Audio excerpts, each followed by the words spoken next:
It's a hump day here on RBKD. Luckily, Rod's newly married, so he may be able to take advantage of that hump day later on. We got a lot of football to talk about here. The PFF grades are in for the Horns against the Hogs. Yeah, it's not pretty. We'll also look ahead to Rice a little bit. TCU and Houston were so close to joining the Pac-12. And there's a rapper who's taken bling to another level. He went from DB High to DBU.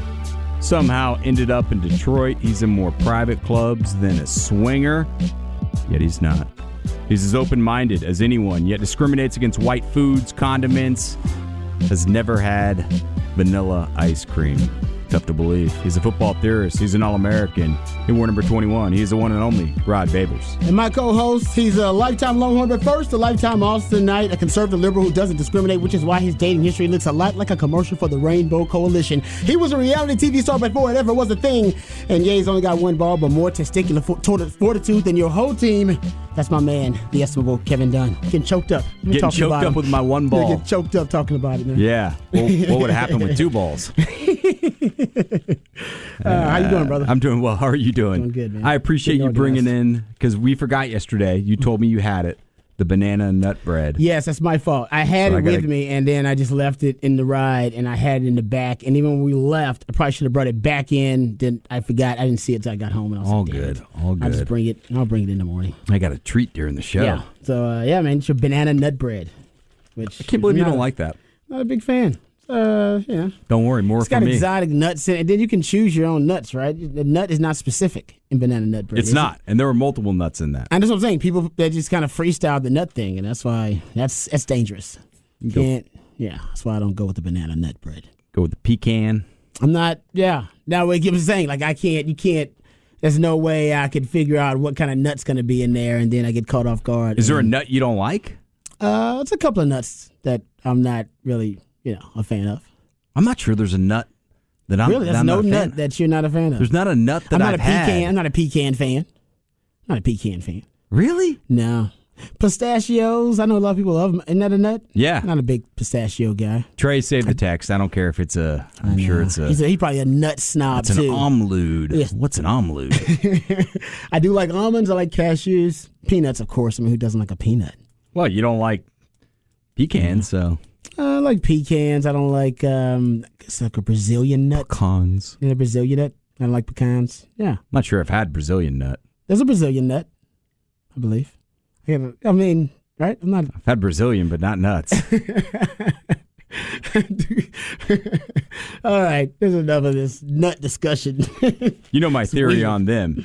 What, the Brazilians or the Brazilian nuts? Both. They just...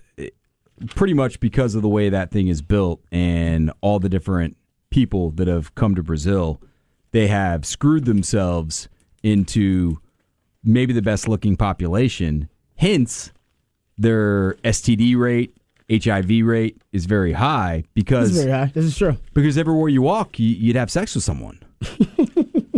You can't get out of the bathroom. No, that's you're right. There's some places like that. Like I once saw a good-looking homeless, like an attractive homeless person in Miami, and it was crazy. It was weird.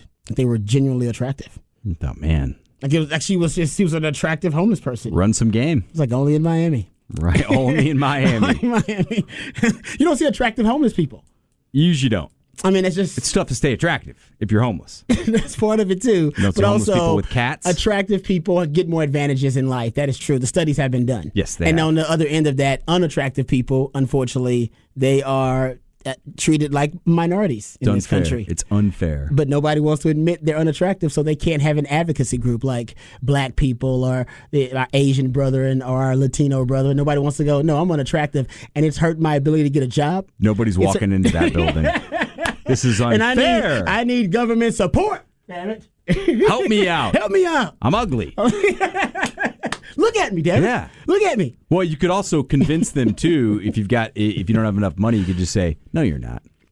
Yeah, you're probably right. You could. But My mom always said that.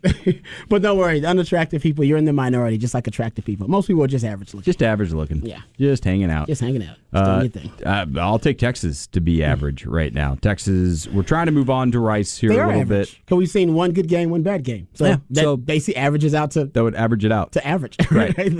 Although, the good game, do you see what Louisiana did this weekend? Last weekend? Oh, no, don't. Look, I'm what is it? This transitive property stuff. Here we go. I'm here to give you national perspective. Give it to me. I watch a lot of different college football. They whip the hell out of somebody. As much as I love UT football, I love college football.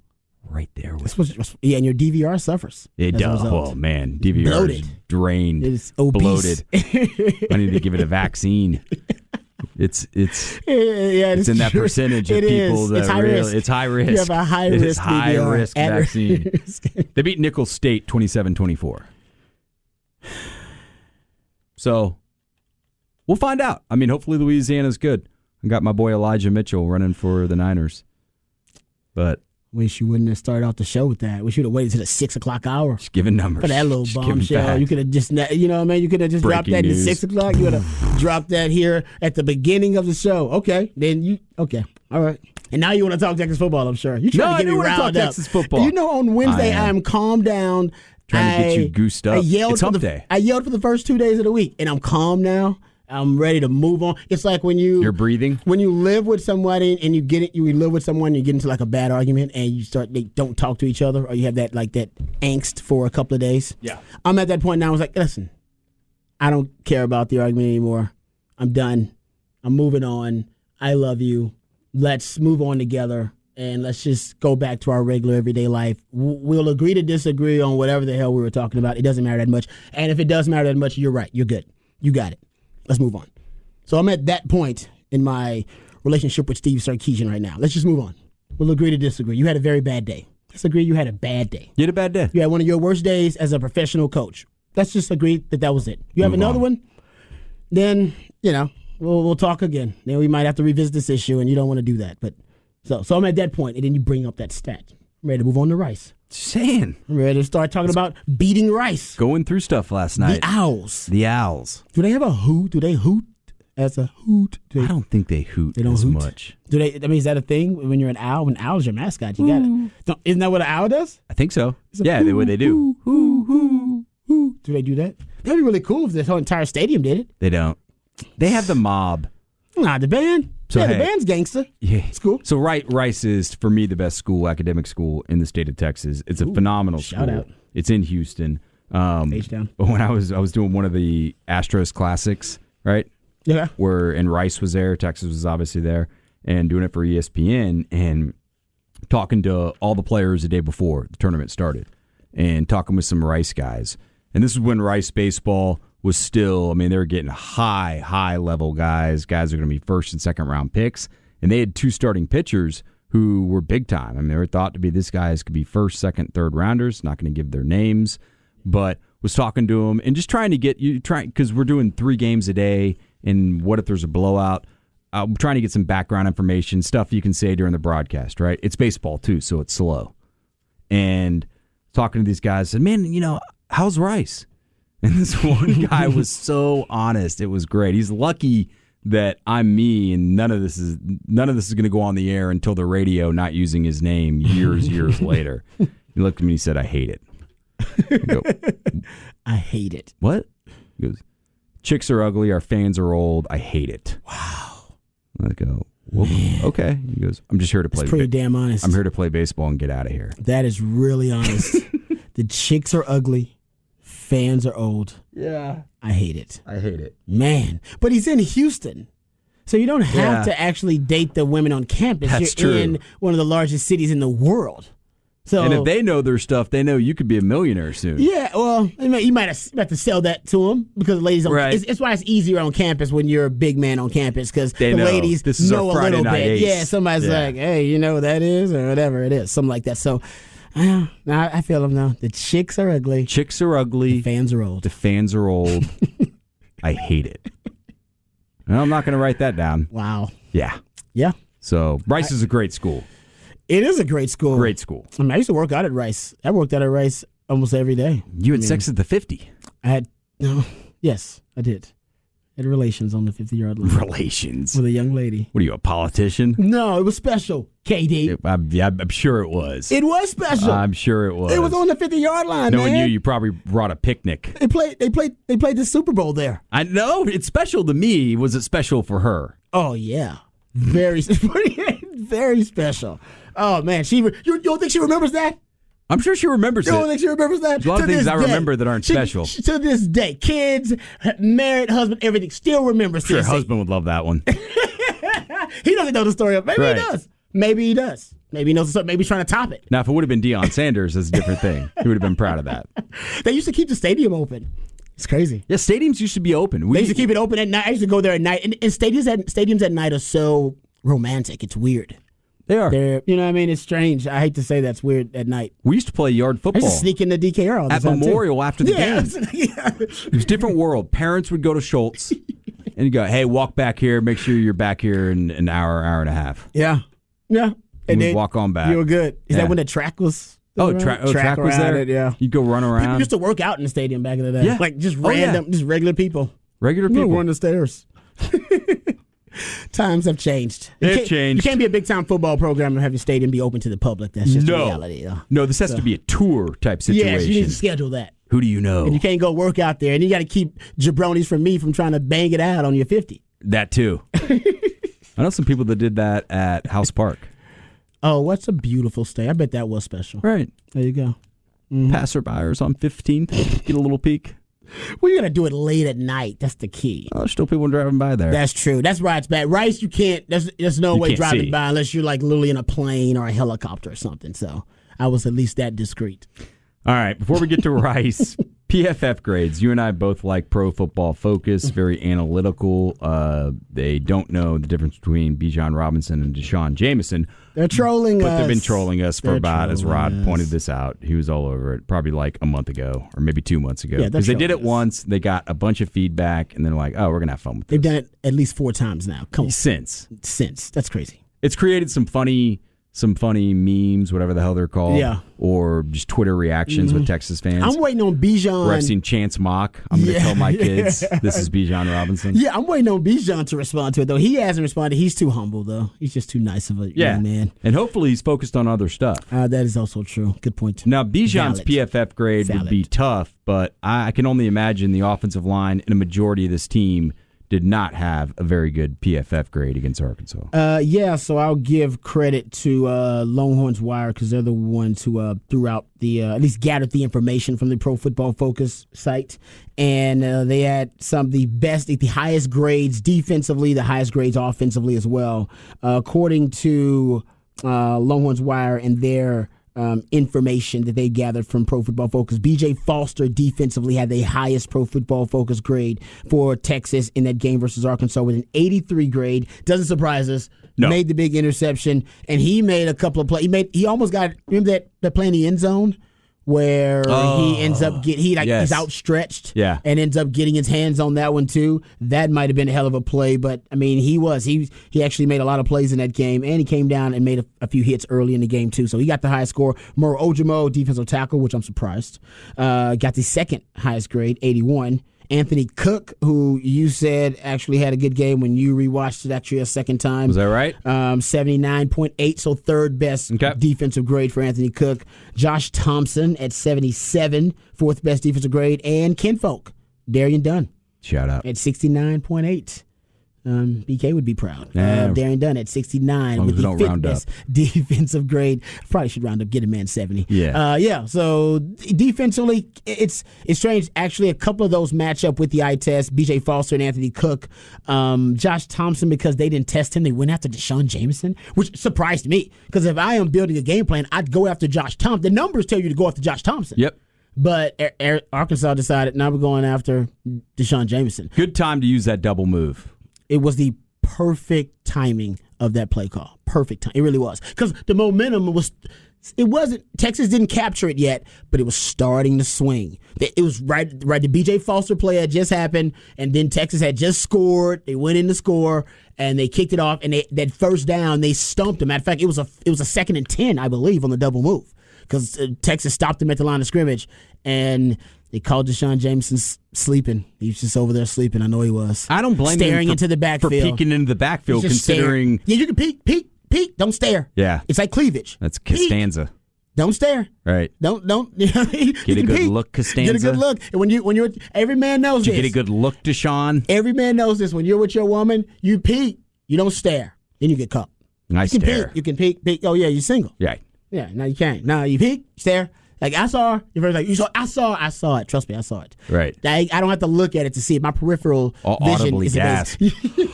The peripheral vision is amazing. There you go. So it does kind of match up though with some of the eye tests that you saw. Offensively, top offensive grades based on Pro Football Focus. Derek Kerstetter with an 81.8 says here, right tackle. I saw him whiff on 1 or 2 in the rewatch, but of all the offensive linemen, he played the best. Yeah, I have some numbers, and Angelau wasn't awful. Yeah, we can go over later. I was actually doing another rewatch, but for a different reason, kind of see where Texas had some success on the offensive line, and we'll go over these later, but it's pretty, I don't know, some of it's kind of damning in terms of where Texas has had its success on the offensive line. So we can get to some of those numbers later on. I don't want to bit bogged down. I want to give you kind of the entire article here. Kelvontae Dixon, it says the second best offensive score. Have him at a 78.3. I want to see more of him. You know what? That's fair. But considering what we've seen on the outside from the other wide receivers, innocent Xavier Worthy, because he's a true freshman, I think he's ahead of schedule. He's fine. So I'm not. That's not really. It's about Joshua Moore here more than anything. And the truth is, it may not all be about him because he was missed a few times by Hudson Card, deep ball, Xavier Worthy too. So yeah, I think we got to be a little bit patient. But I'm with you. I think he still deserves more reps. I mean, as long as obviously the ankle's good to go. Some of that is me kind of going off Paul Wadlington, EGAT, shout out there, his information. And for the last year and a half, he's been telling me, I'm hearing good things about him. That's from the previous coaching staff. Well, so it's not like we're loaded there. Sark brought him up unsolicited a couple of times in preseason, remember? Yep, in the offseason, he did. So he likes him because he's fast, right? That's the thing that Sark covers, his speed and his wide receivers, and he's a speedy guy. Getting back to offensive grades, third best, Casey Thompson, no surprise there. He had a 76.6 grade. Bijan Robinson, fourth best overall grade offensively, no surprise there, 73.5. I believe 52 of his 69 rushing yards were after contact. So he was just, he did it. He did all he could. Yeah. And he only had one target, too, which that's a little on Sark. The rushing yards, that's not completely on Sark. The offensive line was a bit of a, it was a fuster cluck for the most part. Sark's got to schematically try to scheme around that. That is on him. But he's got to get more targets to Bijan. Bijan, one of your best route runners. Yeah. I was shocked that they didn't split him out. And for the notion of that Bijan will just make the offensive line look good, that's I thought that. I thought that would be the case. I thought he was so good that a bad offensive line wouldn't deter him from being productive. And I still think he can, but not up against matchups. Not up against, not elite, but against formidable. Rice, he should be able to do that. Exactly, but we can say formidable defensive front, he's not going to be able to do that. Fair. He's not going to be able to do that. So I was half right, half wrong about that. I still think he's an elite back, but he's still got to get a little bit of help. Junior Angelau, fifth best offensive grade. So they got two offensive linemen here, and you said you thought Angelau had a good game, but a decent game. You didn't think that he was one of the liabilities on the offensive line. No, it was more Jake Majors and moving left. It was Jake, pretty much. It's the center to the left is where the weakness of the offensive line is, and that's like half the O-lines. It's like that's the weakness of the O-line. It's 3/5. It's 3/5 of the O-line. Right. It's like, well, I don't know if that's a weakness. That's the O-line. And we're not loaded on the right side. Exactly. The bottom defensive grades, Pro Football Focus says, DeMarvion Overshown. Yeah. Which is disappointing. And I'm actually surprised he's the worst. I am, but a lot of it is, remember, when your defensive line is getting pushed back, 97 of the 333 yards rushing for Arkansas before first contact. So when their D tackles are getting pushed back, it's obstructing his view, number one, so he can't see to diagnose the play. And then he's got big asses in his way. Not only do I got to get around the block of the guy getting to the second level, I got to get through the traffic of my offensive lineman getting pushed back. It makes life really tough on a linebacker when his defensive line is getting pushed back. Now, if they're not penetrating, that's fine. But getting pushed back is a different thing altogether. They were getting pushed back. They were allowing the line of scrimmage to be reset, if you will. So DeMarvion Overshown, worst defensive grade. I'm a little surprised it's the worst, but I'm not surprised. Alfred Collins is the second worst, 38.5. Overshown was 33.6. Deshaun Jameson, third worst. No surprise there. That matches up with the eye test, 39.8 grade. David Benda, fourth worst defensive grade with a 41.3. Then they got Brendan Schooler at the fifth worst defensive grade at 43.6. Our safety play, other than B.J. Foster, because B.J. Foster was at his best in that game. Schooler, he missed probably missed two tackles, maybe two tackles in the game that I could remember charting. Yeah, he didn't look great. That's probably what it was. He didn't look great. Tackles. The secondary really wasn't tested via the air, so maybe why you've got 3 DBs that are on the top 5 list of how they graded out. But you get Jameson, you get 2 here in Jameson and Schooler. And going back and looking at it, and I thought I saw this live, Jaron Thompson actually got the start. He was out there for the first play. Interesting. So I don't know. Instead of Schooler. So it was B.J. Instead Foster? of Schooler, Was it Foster and Thompson? It was Foster and Thompson. Interesting, yeah. And Cook at the nickel. Yeah, but there was a lot of rotations. There were a lot of guys that played. Defensively, they're playing a lot of guys. Yeah, they are.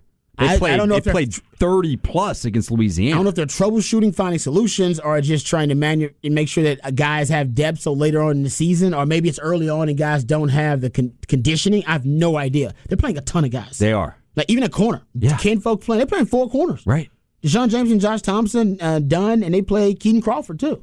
Man. Okay. We saw Byron Murphy and Collins and a couple of those guys in there. They're playing a lot. They played 5 interior D linemen. I want to say they played total 9 D linemen, 8 or 9 D linemen in that game in terms of the outside, the D ends, outside linebackers, and the interior D linemen. And none of them played well.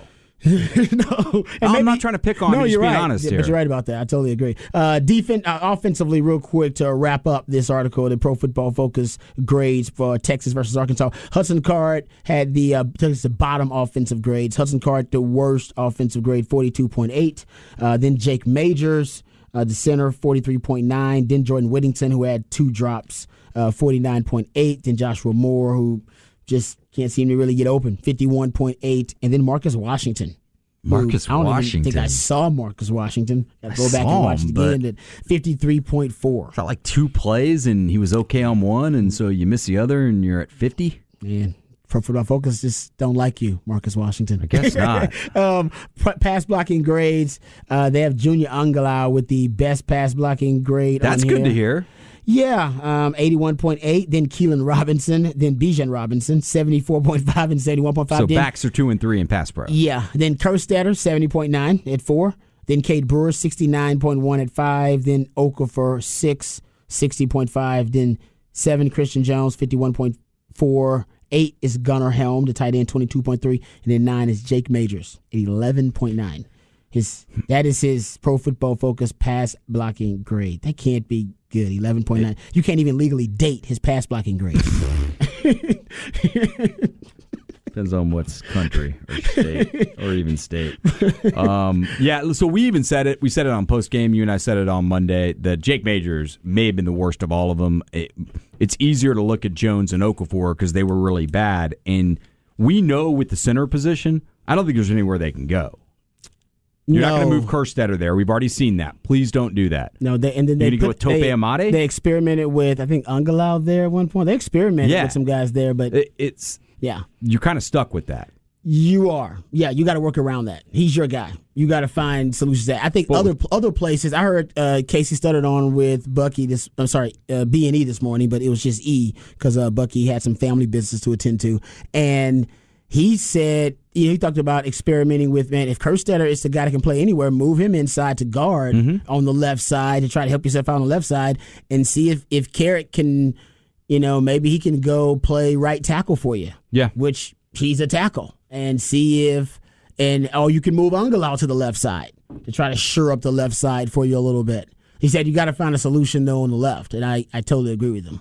I think, and it may be a personnel issue more so than a scheme issue, but I think the solution is going to be a little bit of both. It will be. Yeah.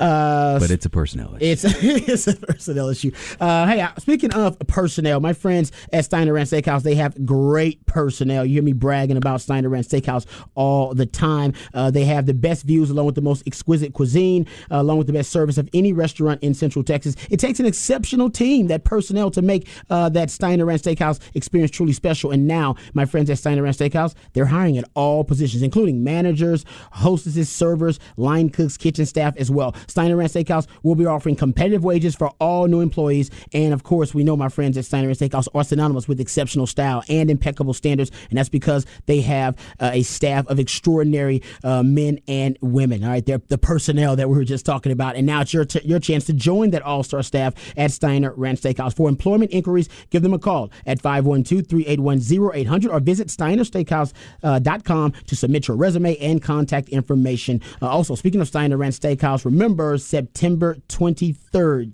Thursday, September 23rd, they're going to have the Bellamy Brothers live on the scenic Hilltop stage there at Steiner Ranch Steakhouse. The entrees include the fan favorites like the Cowboy Beef Filet, the Fillin' Sea Bass, and the Let Your Love Flow Scallops. Give them a call at 512-381-0800. Seating is limited and reservations are on a first-come, first-served basis. So give them a call, 512-381-0800 to make your reservations today, or go to steinersteakhouse.com to find out more information. All right. Offensive line could be an issue for the Cowboys as well as they get ready for a big-time pass rush, and Joey Bosa and those guys, and they're going to have a new right tackle. Is this a guy the Cowboys should go with?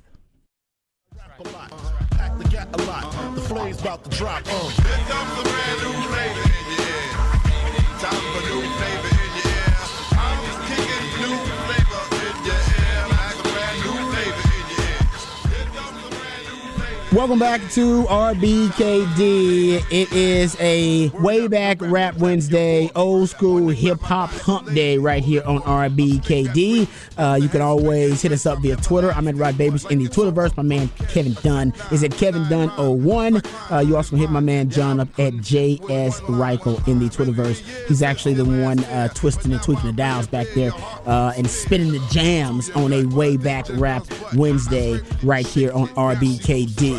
All right, we'll get to some Longhorn football conversation. We'll get back, I should say, to some Longhorn football conversation, but I want to talk some Cowboys, because we did have Jerry Jones drop a little bombshell on us about the Lyle Collins suspension. He was on 105.3 The Fan. Because that's what owners should do. Jerry likes to break news. I know it is. Jerry likes to break news, man. Yep, this is your fantasy team, and it's been since 1995. Hey, he's doing something right. It's the most valuable franchise in sports. Oh, yeah, he is. On one side, anyway. But on the business side. But you would also tell me the Kardashians are doing something right. And I would tell you, if you have a soul, that they're not. To be fair, you're talking about morality, and you're talking about... I'm talking about just making money versus I know, being able to sleep at night. I will say I do admire the Kardashians, because they, in terms of marketing and being able to maximize branding, they're they started. What's my comparison? It started with a sex tape, right? And the marriage to OJ's lawyer. I mean, that's basically what that was their claim to fame. And now, and Jerry started with a spit cup. They built an empire over it, right? So did he. Over a sex tape and her marriage to OJ's lawyer. Right. That was it. Right. Or at least the mom's marriage to OJ's lawyer. Yeah. Sorry, I didn't mean you know what I meant. The sex tape is Kim Kardashian. There are kids that hear that, they're like, what? What? Kim Kardashian Robert is the sex tape, and then Robert Kardashian, which is Kim's father, was OJ's lawyer, and boom. Right. I still think they were swinging too. Probably. I think they were. I think all that. Well, look at her second marriage. I think it all stemmed from swinging. That's my theory. Like, remember the Marcus Allen was involved too. Like there was an affair going on. I think the Kardashians were swinging. Remember they were all friends. The Kardashians, Marcus Allen, O.J. Simpson, and they were all friends around that time when swinging was a big thing.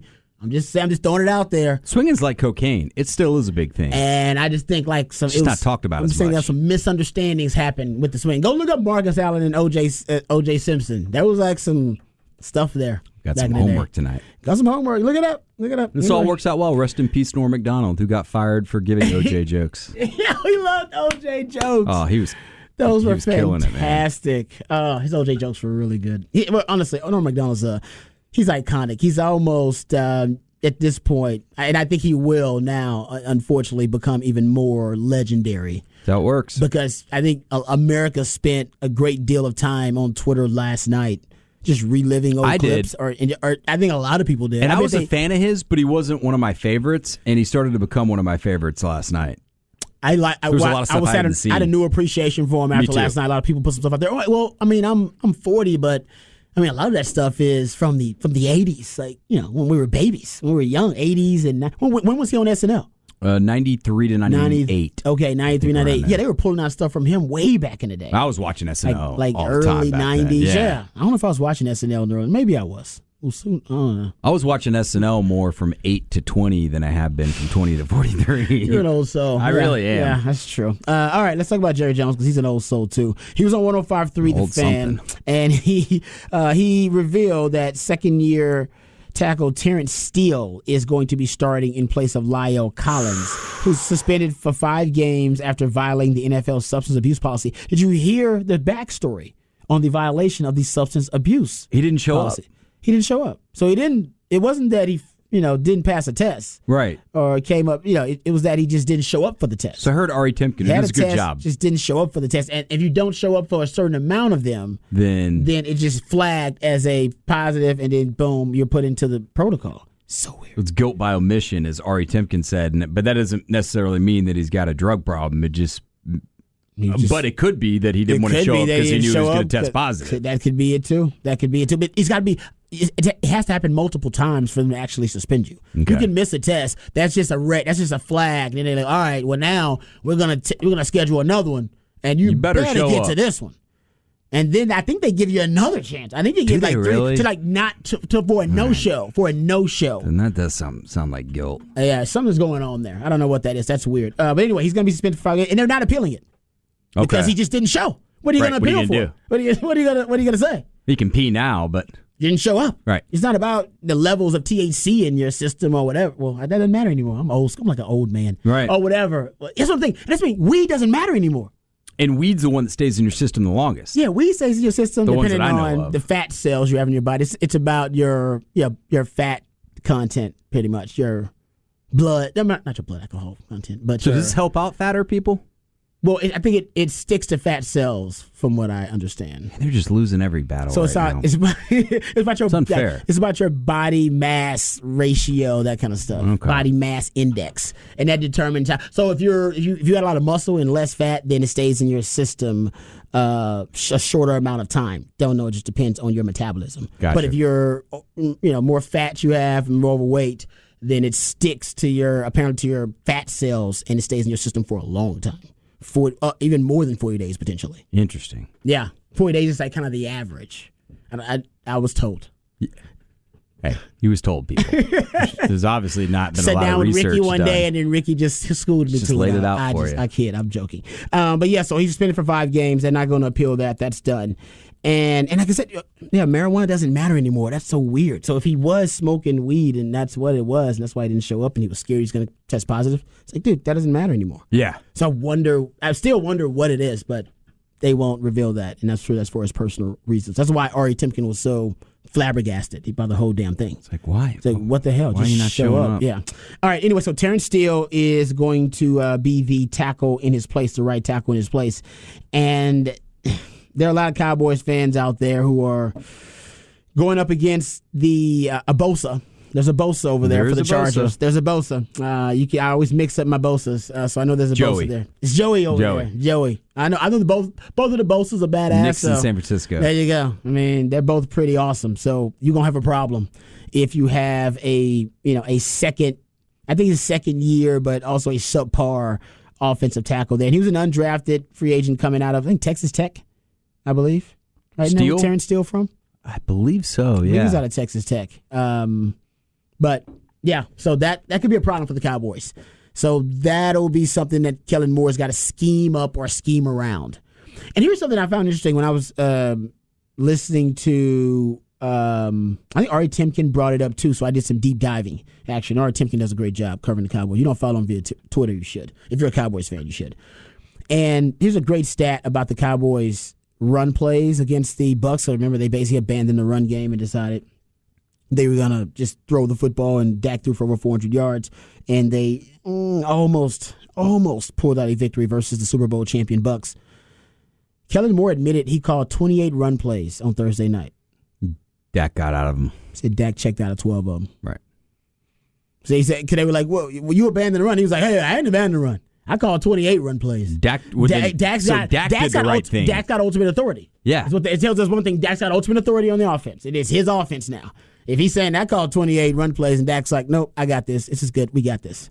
So this is major Greg Davis stuff. Well, I think they want Dak to have that type of control of the offense and command of the offense. They want him to basically have ownership of it. It's his offense now. It also it makes you more comfortable as a play caller if you know what, I'm going to call a run play here, and there's a good chance he's going to check out of it. But if it's there, then he didn't have to check into a run play. Great point. Right. Yeah. And so I think he expected him to check out of half those. No, it's a great line from, I forgot which Texas Tech quarterback says Mike Leach. Mike Leach only calls pass plays.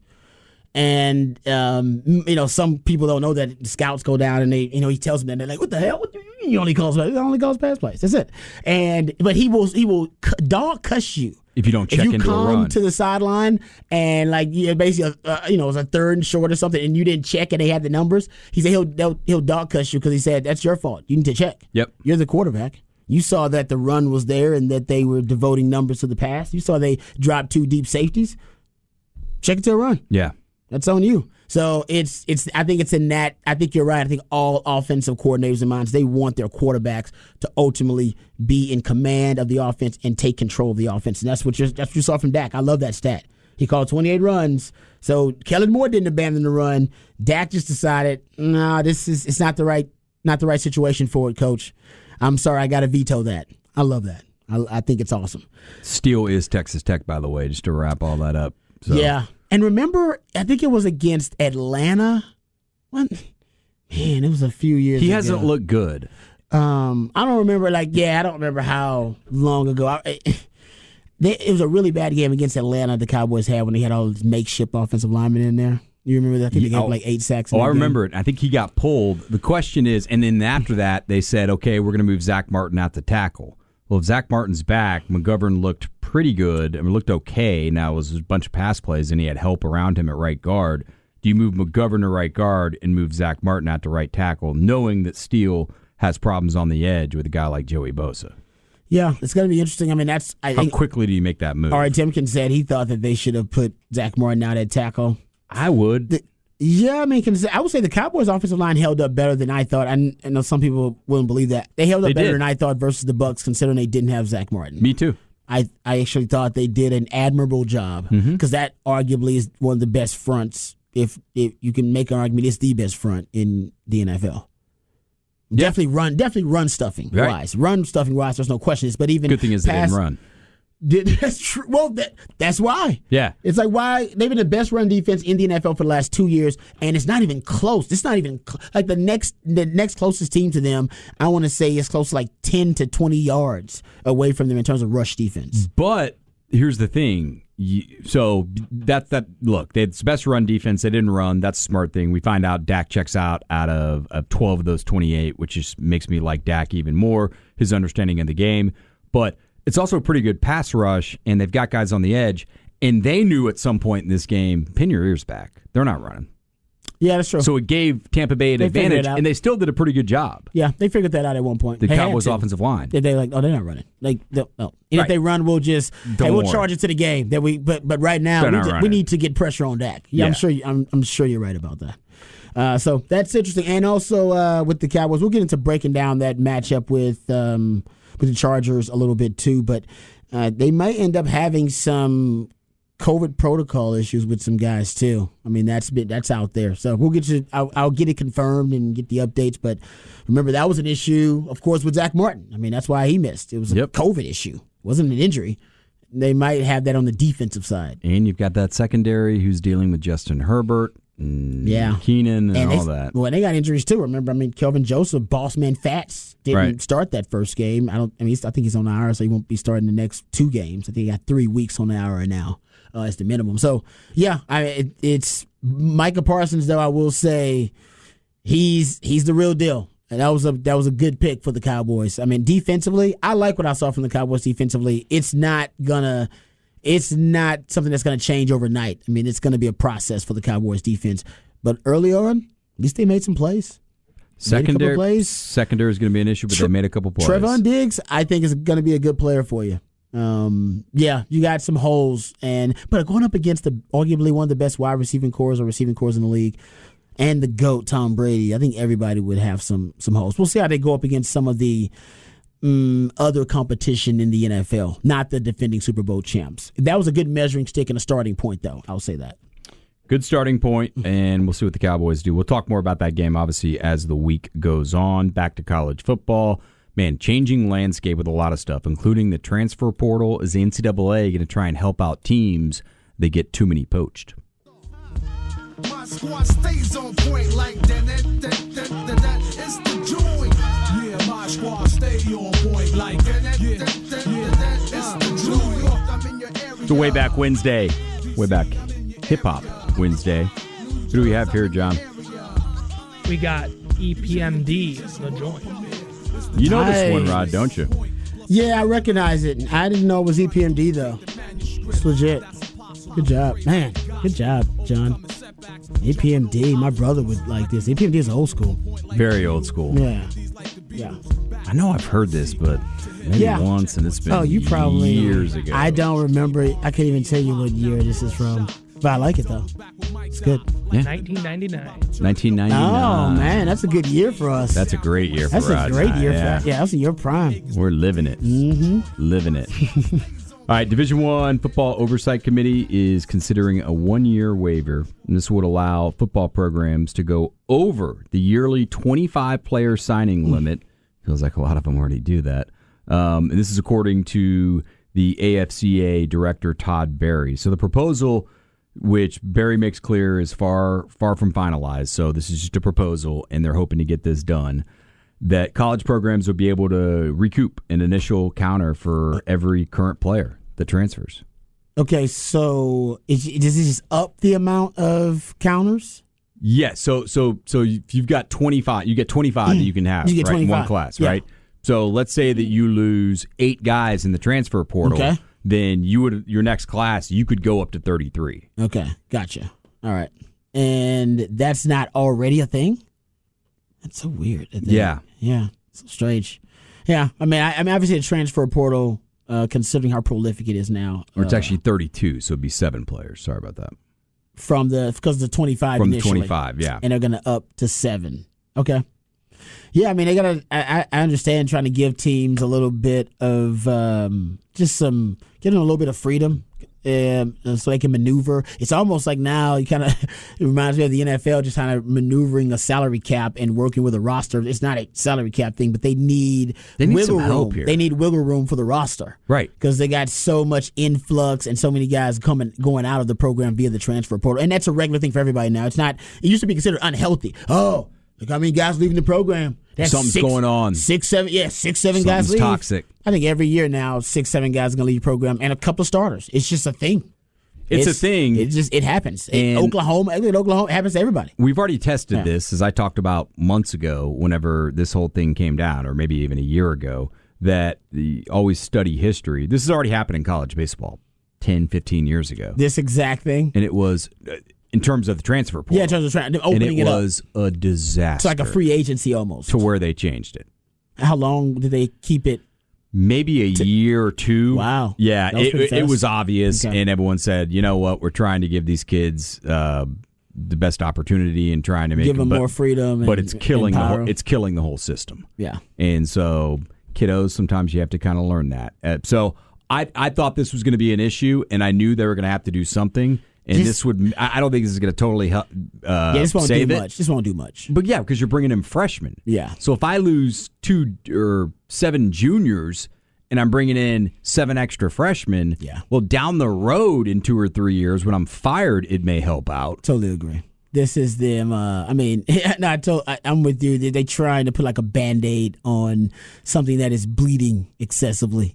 Yeah. And it's like, you need to patch the wound first before you try to put a Band-Aid on it. But I will say, I think you're right. I think it could get to the point where it's considered a problem, and coaches start to sound off on it, and athletic directors start talking about it, but who's the decision makers? The NCAA. So we don't really trust them. They move at a glacier-like pace, and even when they do, they don't want to address issues of morality and ethical issues, and that's probably why they've stayed away from a lot of things now. And player empowerment is now considered, an issue of morality. Whether these young men and women deserve the right to have control of their own fate, right? So that I want to transfer, just like the coaches could leave a school. I want to leave a school. That's kind of where this conversation started. So but I think, listen, the road to hell is paved with good intentions. Yeah. So I'm not saying. And morality to me would be going too far on it. There are just some things things in life that you're stuck and you've got to kind of get out of that. And the younger you are, the more you're going to have that. I think we're giving too many rights to young people. No. I disagree. I think you should give them the right. I always said you should give them the right. They want to transfer, they can transfer. Just put stipulations on it. If it's about academics,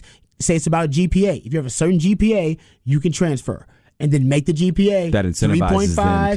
them to, who can complain about a guy or a gal, young lady, who is a extraordinary student, great academic athlete, and yet they decide, no, I want to leave, because they might leave for academics. They obviously are prioritized a different way than most student athletes. So I think that's how they should do it. If they change anything, which, like you said, they might have to, because it's becoming now, and now that 247 has their own transfer portal rankings. I know, for players, because it became such a big deal. It became so commonplace. It's a big deal, and there are a lot of these guys and gals that I think have every right in every sport. Have every right to transfer. Some are just being young and are just pissed off because they're not playing as much. True. Like there's some of those on both sides, and it would be hard to go case by case.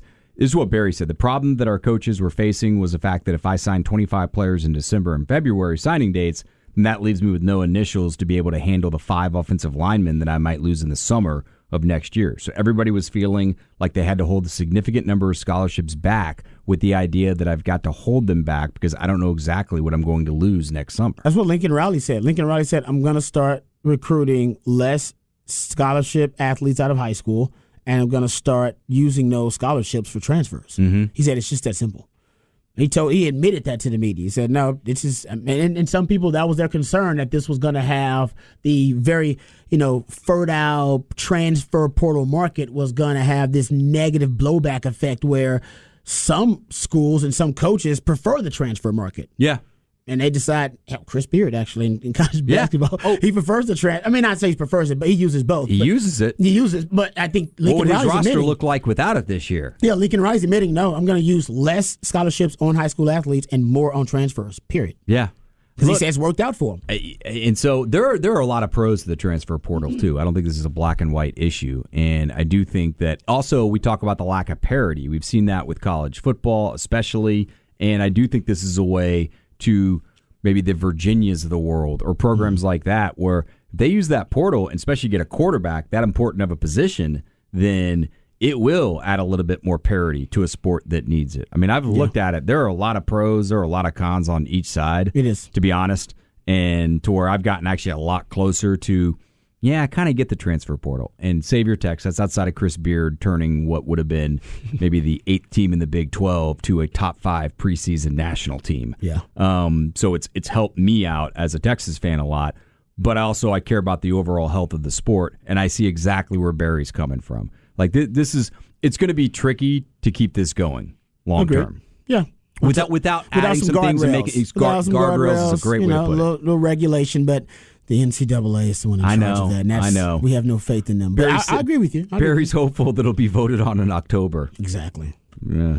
And you know who you're dealing with. It's kind of like, you know what? They don't have any other thing. They don't have anything on their plate. No. I mean, they didn't address. They should be able to. They don't address name, image, and likeness. They don't address anything, so maybe they will be. Realignment doesn't concern them. No. Nobody cares about what the NCAA thinks of realignment. Right. They feel irrelevant, but now visibly irrelevant. Yeah, okay. And we'll see if they can jump on this. But I thought that was interesting just because that is something we've talked about, and I was glad to see that Barry and the Coaches Association is saying, hey, this isn't great. I figured that would happen like it did in baseball, and now we'll just see. I think Rod put it perfectly. If there are going to be some guardrails to try and make this thing work a little bit more smoothly. All right, 1 hour down, 2 hours to go.